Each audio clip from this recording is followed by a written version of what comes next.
a son of Antrim, a distinguished son of Antrim. It is entirely appropriate that this dam be named after Ben. No one in the universe knew more about this dam than Ben. I hope you agree with me.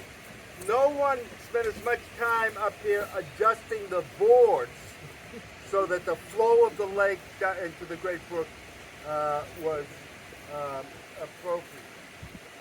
And also, no one in the world knew there's a valve apparently in this dam, and he knew all about it.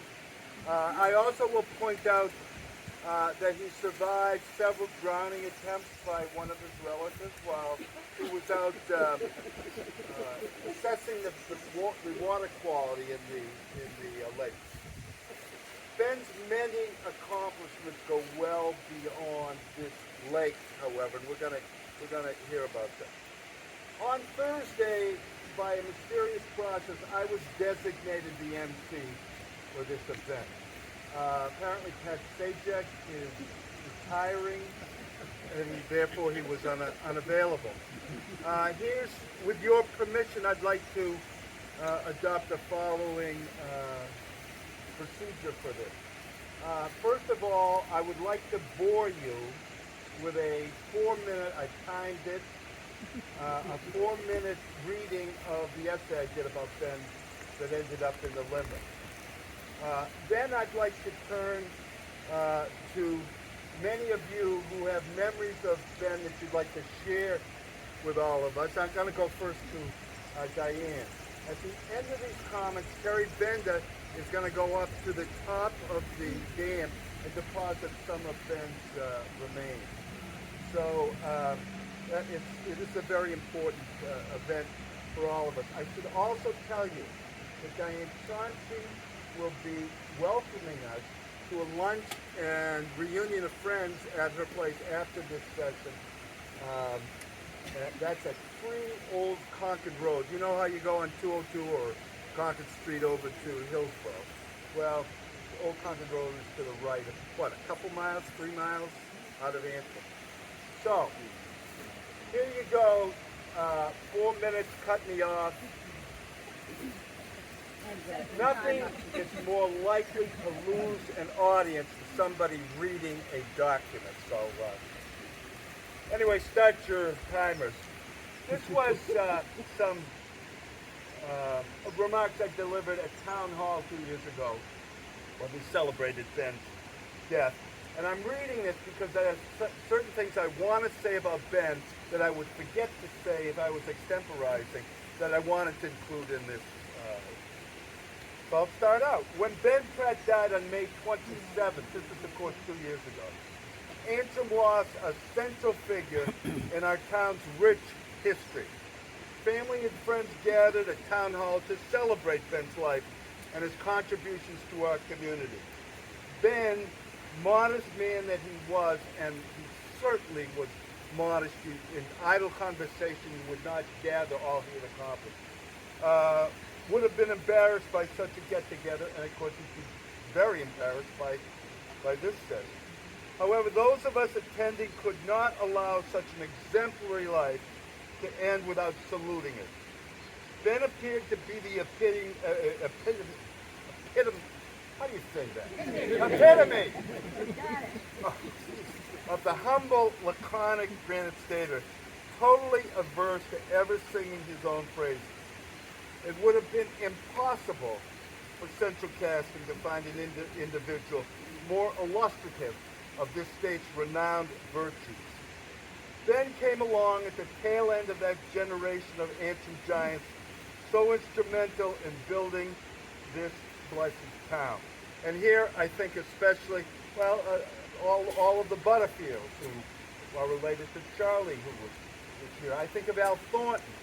I think of Bill Edwards. I think of Andy Lane Sr. Of course, I think of Izzy Nichols, who would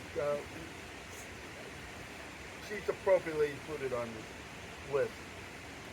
Ben and these titans served as role models, even for summer kids like me, role models unselfishly dedicated to the well-being of their neighbors. Ben's mother was a powerful presence. Clara Pratt was the Tuttle Library director who guided my late 1950s reading. And one summer I read 60 books. They were all the same book. They had to do with a kid from out of nowhere who goes to Williamsport Little League World Series, and he wins the World Series. So he gave me 60 books which I read, but essentially the same story.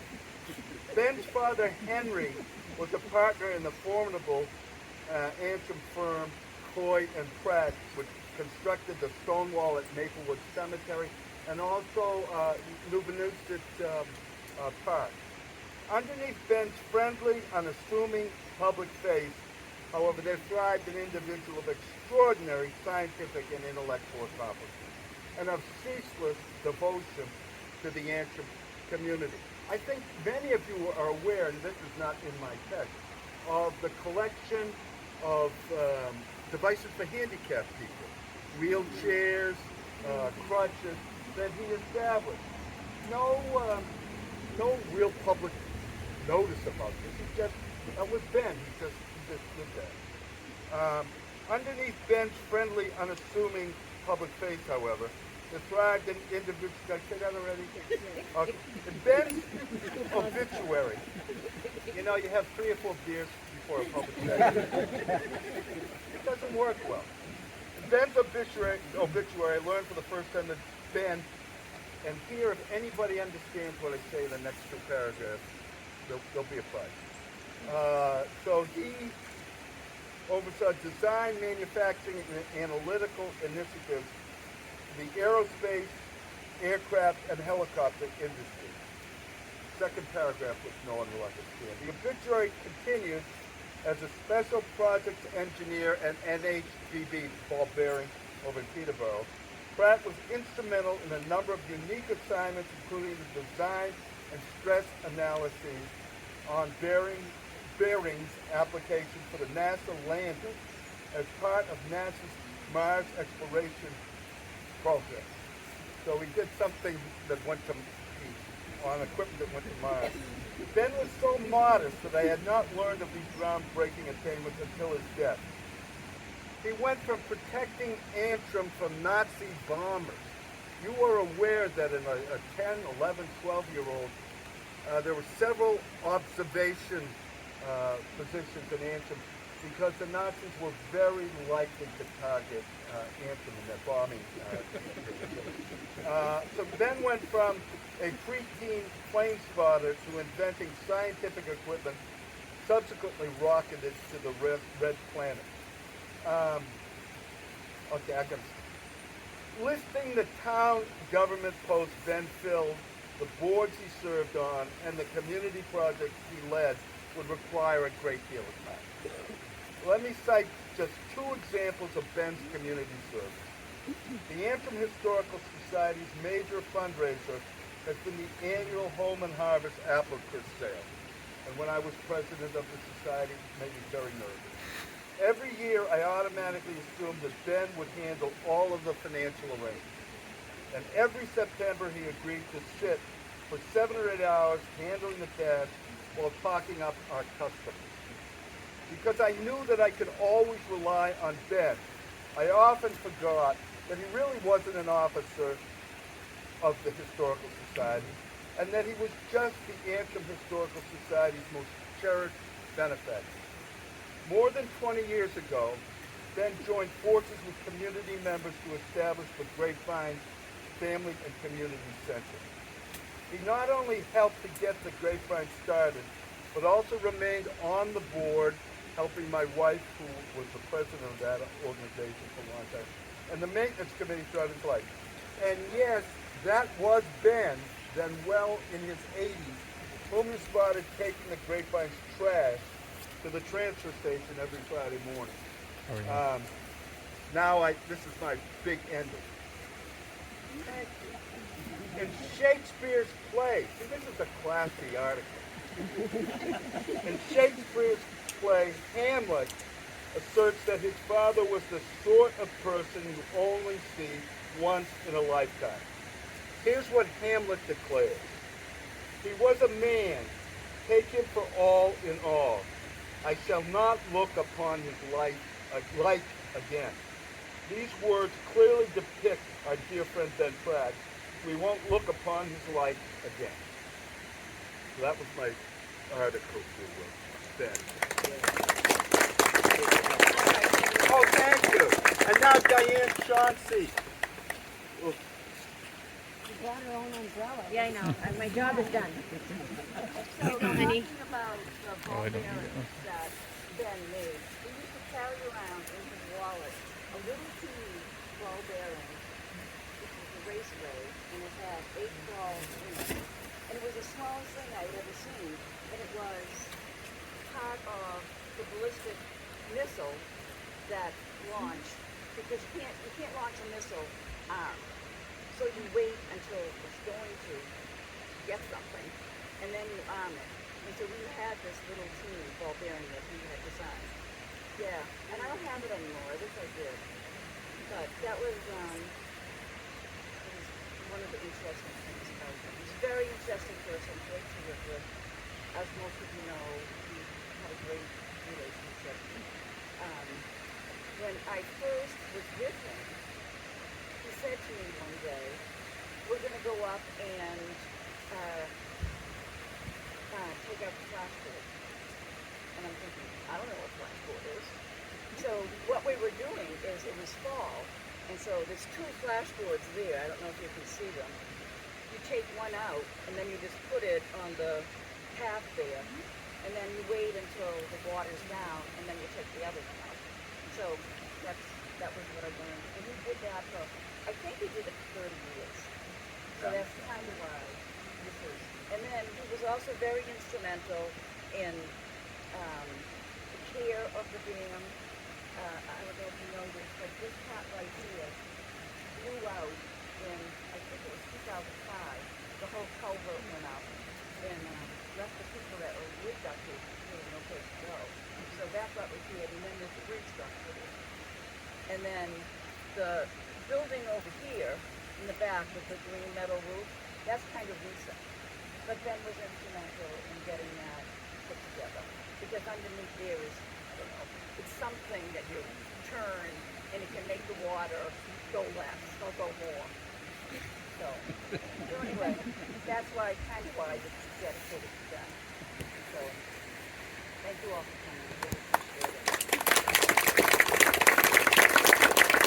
I can tell you that the first person who detected this relationship that developed with Donna then kept coming into town hall chatting up Diane, and Donna said to you, Diane, I think she likes you. Yeah. I said, Why don't we just start out with, please to put which up I your said hand. I like him.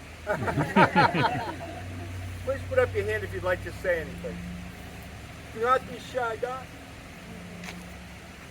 I wonder if we could all gather closer together so you can hear. Okay. Not all of us have loud voices. I'm Don Winchester, and Ben and I served for a number of years on the ZBA in town, which I first got to learn. I can go on about 4 or 5 minutes describing all the things I witnessed in my knowing Ben, but I would say the thing that impressed me most about Ben is that there are heroes that in a moment of crisis, their surge of adrenaline and do something that they're remembered for the rest of their life. And then there are people that dedicate their life to helping other people. And I would say, compare it and say it's like a 50-yard dash versus a marathon. And Ben is my hero because he was the marathon. And that's why I think it's a Thank you. I still want to, if people want to get closer, apparently people don't.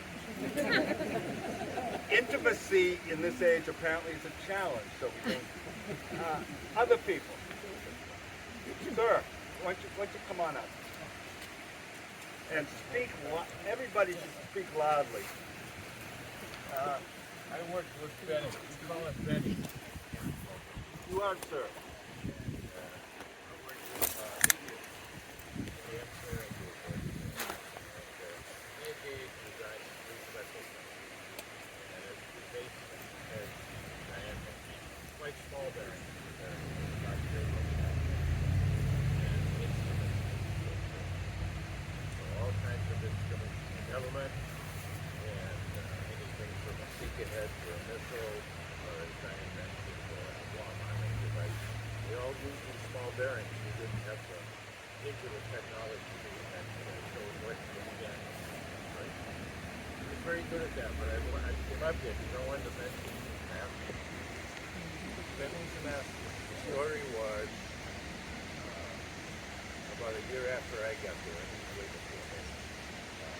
But I was a runner, amateur runner, trying to keep in shape after I was college.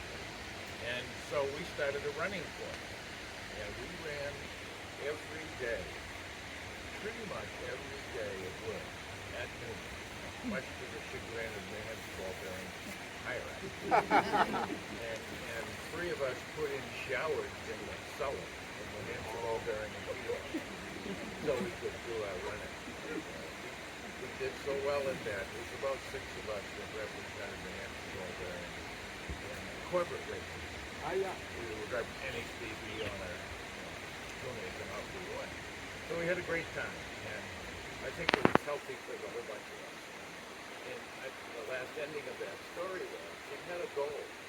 We went to school in Mount Herman for a while, and they have a tradition where all the kids, if they want to, can go participate in a school race, just that school, all the students do it.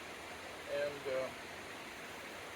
the prize was, if you passed a certain time, you did it faster than a certain time, the cafeteria would bake you an apple pie. It was called the pie roast. And Benny was mad because he never, in the 4 or 5 years he was there, he was never passed. At those young age, I don't think he wasn't actually, to be honest with you. But he certainly worked at it. And you know what? The last 2 or 3 years doing it, he said, you know what? I can enter that race as right. I'm going to go back and run that. And he got his spot. Thank you. Other people, Sarah, why don't you stand right next to the crowd? Oh, you're not going to sit? I wouldn't get up. Okay. The beautiful husband.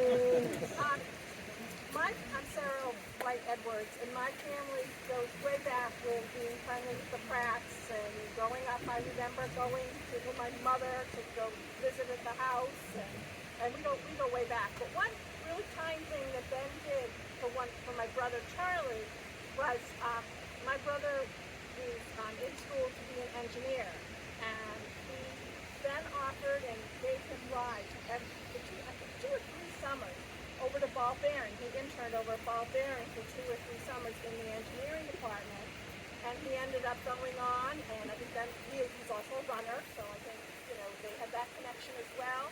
And my brother went on. He became an engineer for Gillette, designed razor blades. Now he's teaching, but still in engineering. And I think Ben was a mentor and a strong inspiration for him to do that. But it was a very quiet, subtle way, the way Ben did things. Gave him rides every day to Peterborough. Thank you, Sarah. Other people. Charlie Butterfield. Famous Antrim family, famous Antrim man. Biologist, author. All around good guy. I probably knew Ben longer than any of you. We were co-teachers in elementary school. We rode our bikes all over the place. But our favorite place to play was Great Brook. It's not very swift, at the level of Old Hancock Road. So we built dams. Dan had an early introduction to dam building. We built dams. We thought we could dam up the Great Brook. No, we built a dam only because Ben wanted to make a water wheel and put it in the dam and we could watch it turn. I don't think we had any other objective in mind at all. It was just something we wanted to accomplish. And we remained very close friends for his entire life. I miss him. I miss especially his insight into some of the biggest dilemmas that we face these days. He helped me understand what was going on in the country. He showed me things that I would not have seen by myself. So I'm very indebted to my long life with Ben. Thank you, Charlie. Steve McDonald.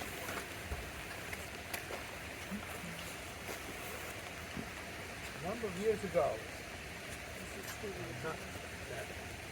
a number of years ago, I served with Ben on the planning team. And heard from Ben the most truthful and honest response to a simple question that I've ever heard. I said to Ben one day, "How are you doing?" And as you might guess, it was a simple response, the best I can. Okay. Others. Al Gould.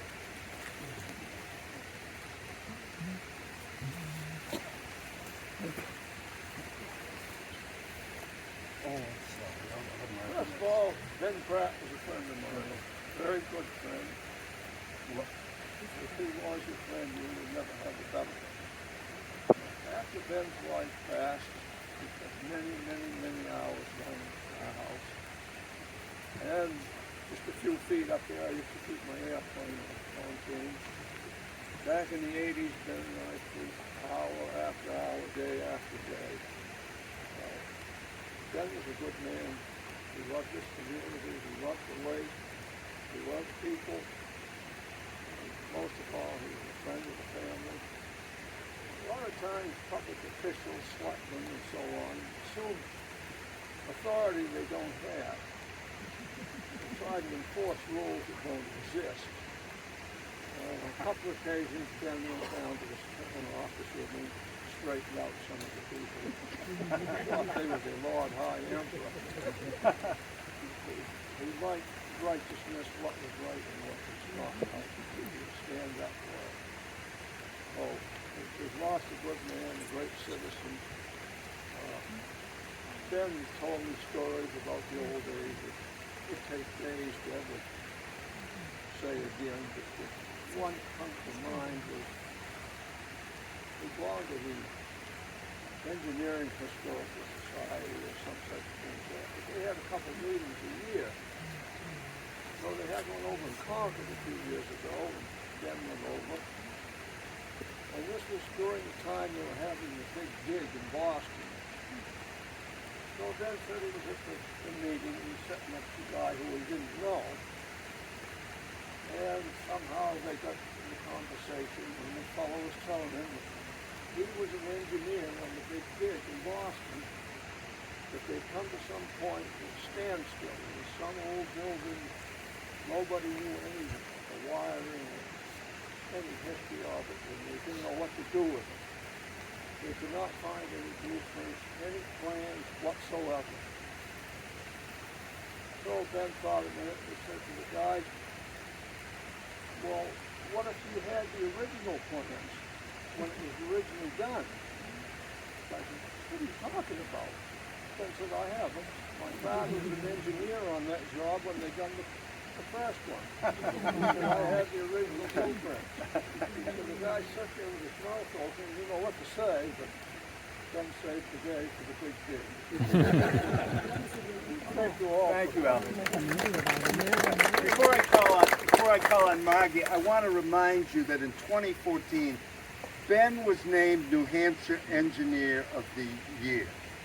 Why did he get that distinction?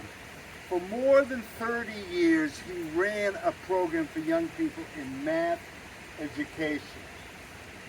This is typical of Ben. He would do community projects for decades without your knowing. Now, Margie Warner.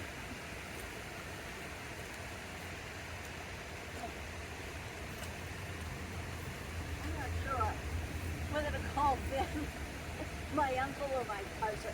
He was 7 years older than I, and he was over the years a big influence, actually. A good. You couldn't ask for anyone better. He was my source. If I didn't know who to vote for, I'd go to Ben and say, okay, which of these people do I need to vote for in New Hampshire? No, he was wonderful. I can't imagine, he would always be good to you. I suppose the issue really was good to him. I can only think of one time when he disappointed me. When he was a teenager, he had a motorcycle. And he always promised that he would give me a ride on his motorcycle when I was older. Then one day, he was coming across Route 31, past the Oddfellows Hall, skidded, came around the corner, skidded on some sand, and ended up in the field above the stone church. And was not hurt, and that was fine, but my parents would never let him give me a ride on the motorcycle. I would never did. But, boy, if you needed help or anything like that, Ben could give you advice. He would help you if he possibly could. I mean, I can't believe I was much more terrific than Ben was all those years. Okay, Oh, Nancy Bender. So, Nancy Bender, and Ben was my uncle, and of course I'm Margie's cousin. And I didn't grow up in Antrim, but I visited here a lot because, of course, Clara Pratt was my grandmother. And so I would come up and visit Grammy, and then we would walk to the library. Grammy taught me to walk really fast. I can walk really fast if you walk with me. And so I spent a lot of time in Antrim, and I always loved it. And then when my mentor, Pratt, died, Ben made it possible for my husband, Terry, and I to buy her house on Kingston Road, the log house, where we spent 21 years getting assimilated into the community. I just loved it. And one of the things we used to love to do is have Ben come down to bake beans. We bake our own beans, and we loved baked beans. Of course, when Diane came in the picture, we didn't see Ben for beans quite as often because Diane's a good cook. But if it wasn't for Ben, I would not have been able to spend 21 wonderful years here, and I am eternally grateful. He is an incredible role model. He has very large footsteps to fill, but I'm very honored to be a member of the Pratt family. And so my husband is going to scatter his ashes. And Terry was very, very kind to my uncle, but he's very shy. Thank you, Nancy. I should tell you that Judy Pratt, Ben's sister, was a quite accomplished natural scientist and professor. So the Pratt family had some pretty positive genes. maybe one or two more people, and then we'll ask Terry to, sir. Just a quick one. One of my fellow engineers, we crossed paths in 1972 working with Ball Bearing. And put it briefly, he designed this stuff. I had to figure out how to build it. Particularly measure. In any case, his favorite saying was that when he had a meet, he said, you know, when the Japanese took over the plant down there, says, the first thing they did was, you know, they cleaned all that equipment we worked on the White Road. It all went to Chatsworth, California. Overnight. Just to leave you with very appropriate. We've all been to the dentist. That whistling drill you hear, you know, with a cool mist in your mouth, so forth. Well, we developed that in New Hampshire Ball Bearing for a company in Denver, Colorado. And put it briefly, there's two bearings in there, 1/4 inch OD, 1/8 inch ID. They have 5 1mm balls and a little piece of well-run plastic patina. And that cool wetness you feel in your mouth, that's the lubricant. That's the only way it works. That thing is turning free speed at 335,000 RPM. Whoa. So the guy says, you know, if you don't feel that moisture in your mouth, hang on, you're going to have a mouthful of metal. Thank you. One or two more remembrances, and then we'll ask Terry to. Sir, John Robertson. Okay, real. Western that. Okay. I always remember coming into the town hall, and Ben was sitting at the table in the little town hall. And I went in and I said, what do you think, Ben? He said, don't think. Just deal with it. I'll always remember that. I say that many times. In a week, in a year, whatever, because when I say it to my wife, instead of worrying about it, just deal with it.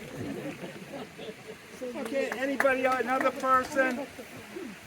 Thelma Nichols. Any of us that knew Ben have a lot of memories. And he was just terrific in a lot of things. But when I first retired, I went to work for the what used to be called the Blind Association of New Hampshire in Concord. And we had a major fundraiser every year. So I sent out letters to different people in town to see if they would sponsor me and help me raise money. And Ben was one of the ones that was very generous, and so were several others. So when the fundraiser was over, I gave everybody who donated a jar of homemade jam. So I took it up to Ben. I gave it to all of them in person. I took a jar up to Ben and thanked him very much. A few days later, he knocks on the door, and down he comes, and he's got a jar of, I think it was elderberry. He wanted me to try his, and he wanted me to know that he also made good jam. So later on, I was making homemade bread, and I thought, I'm going to run a loaf up to Ben and tell him that his jam tasted good on the bread. So that was okay. A few days later, he knocks on the door and he comes down and he gave me something, I can't remember what it was. So I thanked him, and I thought, do I keep this up? Do I stop? Is he enjoying it, or am I being a nuisance and creating something else for him to do? So anyway, I stopped, and the next year I just said thank you. We can all share memories of Ben's at Diane Chauncey's 3 Old Concord Road. Maybe we'll take a respectful, worshipful moment of silence while Terry